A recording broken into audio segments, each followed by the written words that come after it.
Begitu pemerintah kita melaksanakan hilirisasi, diancam oleh Uni Eropa.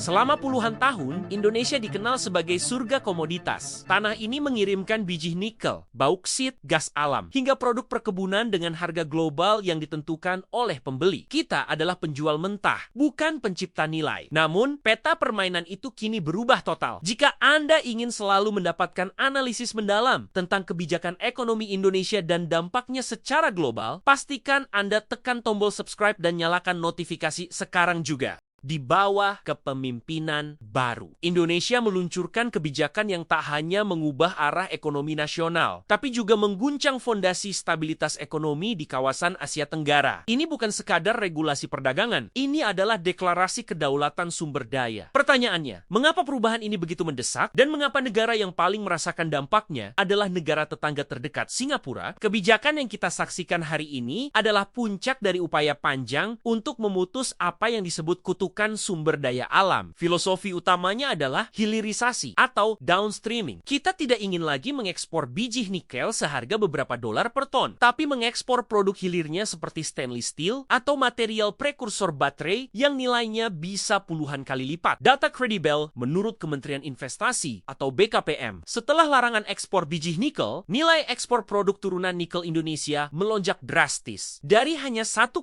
miliar dolar pada tahun 2014 menjadi lebih dari 30 dolar miliar dalam beberapa tahun terakhir. Inilah bukti nyata bahwa kebijakan pembatasan ekspor bahan mentah berhasil menciptakan nilai tambah yang masif dan investasi asing langsung FDI yang berorientasi pada manufaktur. Ini adalah perubahan paradigma. Indonesia menolak statusnya sebagai pemasok bahan baku murah dan memposisikan diri sebagai pusat manufaktur regional. Kebijakan ini ditegakkan oleh dua pilar strategis yang saling memperkuat. Pilar pertama, penahanan devisa hasil ekspor melalui regulasi Bank Indonesia BI dan pemerintah. Eksportir dari sektor sumber daya strategis seperti pertambangan, perkebunan, kehutanan, dan perikanan kini diwajibkan menahan sebagian devisa hasil ekspor mereka di dalam negeri dalam jangka waktu tertentu.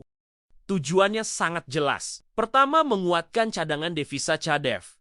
Menarik D kembali ke sistem perbankan nasional akan memperkuat CADEV negara dan meningkatkan likuiditas valuta asing. Kedua, menstabilkan rupiah dengan pasokan dolar yang melimpah di pasar domestik. Tekanan terhadap nilai tukar rupiah dapat diredam, memberikan kepastian bagi iklim investasi. Pilar kedua, kelanjutan larangan atau pembatasan ekspor mentah. Setelah nikel, Indonesia berencana melanjutkan larangan ekspor untuk komoditas mentah lainnya, seperti bauksit dan tembaga. Langkah ini adalah penegasan bahwa Indonesia tidak akan lagi berkompromi pada hilirisasi. Negara-negara yang selama ini menjadi pembeli utama kini dipaksa untuk berinvestasi dan membangun pabrik pengolahan di Indonesia jika mereka ingin mengakses sumber daya tersebut. Manfaat domestik dari kebijakan ini sangat signifikan. Selain lonjakan nilai ekspor, kebijakan D berpotensi menarik puluhan miliar dolar kembali ke Indonesia yang dapat diinvestasikan kembali dalam infrastruktur dan program sosial. Namun, jalan ini tidak mulus. Tantangan utama, respon dari mitra dagang. Larangan ekspor ini memicu sengketa di lembaga internasional, seperti gugatan Organisasi Perdagangan Dunia WTO terhadap larangan ekspor biji nikel. Ini adalah risiko yang harus dihadapi Indonesia. Namun, seperti yang ditegaskan pemerintah, sengketa ini adalah harga yang harus dibayar untuk kedaulatan ekonomi. Indonesia siap berjuang untuk haknya memproses kekayaannya sendiri. Dalam konteks regional, negara yang paling terpukul oleh perubahan haluan ini adalah Singapura. Sebagai financial hub dan pusat logistik Asia, stabilitas Singapura sangat bergantung pada dua pasokan utama dari Indonesia. Pertama, ketergantungan energi. Singapura sangat bergantung pada impor gas alam untuk pembangkit listriknya. Data dari Energy Market Authority, Singapura menunjukkan bahwa sebagian besar gas pipa yang masuk ke Singapura berasal dari ladang-ladang di Indonesia, khususnya di Kepulauan Riau dan Natuna. Jika Indonesia mulai memprioritaskan kebutuhan domestik atau menggunakan gas tersebut untuk industri petrokimia di dalam negeri, hilirisasi, pasokan ke Singapura akan terancam. Ini adalah ancaman langsung terhadap keamanan energi nasional mereka. Kedua, ketergantungan rantai pasok dan pangan. Singapura, sebagai negara pulau tanpa lahan pertanian luas, bergantung pada Indonesia untuk komoditas pangan. termasuk unggas dan produk perikanan. Pembatasan ekspor yang strategis dapat menyebabkan gangguan rantai pasok. Implikasi regional. Kebijakan Indonesia memaksa Singapura dan negara-negara tetangga lainnya untuk segera melakukan diversifikasi sumber energi dan pangan. Mereka tidak lagi bisa mengandalkan kemudahan akses seperti dulu. Ini adalah realitas baru. Indonesia kini mengontrol pintu gerbang sumber daya strategis di kawasan ini.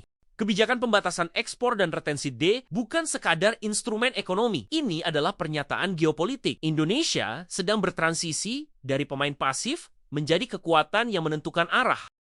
Tantangan ke depan adalah konsistensi, membangun infrastruktur pengolahan, dan memastikan manfaat dari hilirisasi banner-banner dirasakan oleh seluruh rakyat. Indonesia kini berdiri tegak, memegang kendali atas kekayaannya sendiri, meletakkan pondasi ambisi untuk menjadi salah satu 7 kekuatan ekonomi terbesar di dunia G7. Perubahan telah dimulai, dan dunia kini harus beradaptasi. Bagaimana pendapat Anda tentang kebijakan ini? Apakah Anda optimis atau justru khawatir? Tuliskan komentar Anda di bawah. Jangan lupa like video ini, bagikan kepada teman Anda. Dan jika Anda belum subscribe, klik tombol subscribe sekarang agar tidak ketinggalan analisis mendalam kami berikutnya. Sampai jumpa!